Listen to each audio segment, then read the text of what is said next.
Tak hanya berbau dan berbusa, sungai di Surabaya juga dipenuhi oleh sampah popok. Tambak Budi di kota Surabaya, Jawa Timur tercemar fosfat dan klor. Tapi kan bukan orang sini yang buang, nggak tahu orang. Hari kita sisa 45 ppm.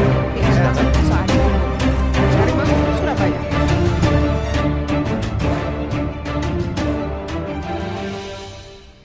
Air merupakan salah satu komponen yang dibutuhkan kehidupan sekitar.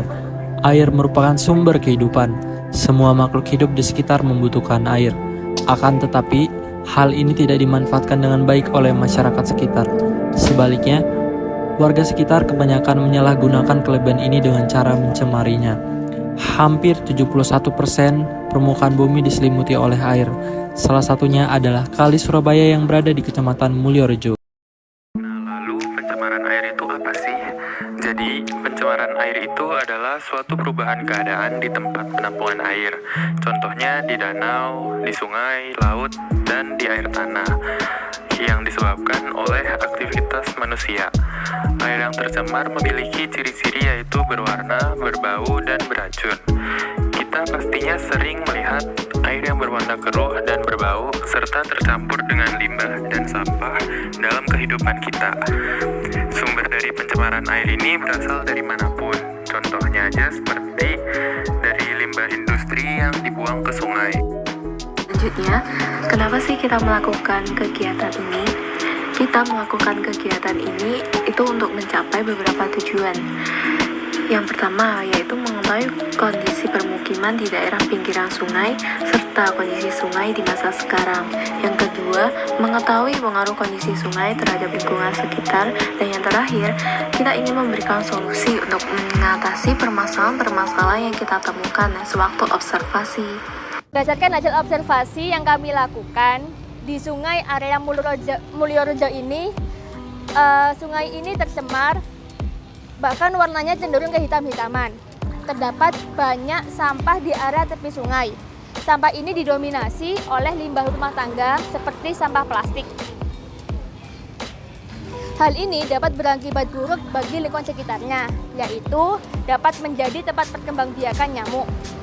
Selain itu, dapat juga berdampak buruk bagi penguraian sampah organik. Lalu, dapat mengakibatkan gangguan penciuman karena timbulnya bau yang tidak sedap dari sungai ini. Solusi yang kami tawarkan untuk menyelesaikan permasalahan ini adalah dengan ditaruhnya beberapa alat pengolahan limbah cair di pemukiman masyarakat sepanjang sungai. Alat ini memanfaatkan prinsip bioteknologi dengan cara aerob. Dengan menggunakan media biobal dan tanaman, dalam hal ini tanaman yang digunakan adalah tanaman kiambang. Pengolahan dengan biofilter aerob ini merupakan teknologi pengolahan air limbah rumahan yang murah, mudah operasinya, serta hemat energi. Prinsip cara kerjanya yaitu mikroba akan tumbuh dan berkembang menempel pada suatu media filter dan membentuk biofilm. Alat ini akan dapat menurunkan parameter BOD. Solusi dari permasalahan sampah yang ada pada Kali Mulyorejo ini bisa diatasi dengan ketua RT atau RW mengajak masyarakat membuat alat untuk pengolahan limbah cair aerob dan anaerob. Namun, alangkah baiknya kita mencegah agar tidak ada terjadinya pembuangan sampah di kali tersebut. Yang pertama, mungkin dari kesadaran masing-masing. Ketua RT atau RW bisa mengajak masyarakat agar membuang sampah pada tempatnya sesuai jenis sampah tersebut, sehingga memudahkan dalam penghancuran sampah, serta memberi spanduk peringatan dan sanksi yang diberikan kepada para pelanggar.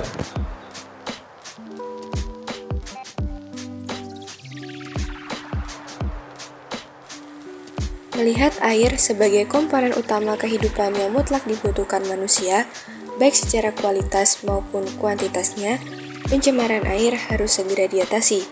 Pencemaran air yang dipicu limbah aerob dan non-aerob dapat diatasi dengan pembuatan alat pengolahan limbah cair aerob dan non-aerob.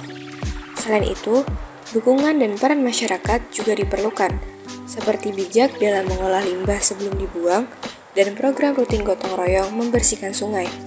Peran pemerintah, khususnya program dari Dinas Lingkungan Hidup, juga memengaruhi keberhasilan penanganan limbah cair ini.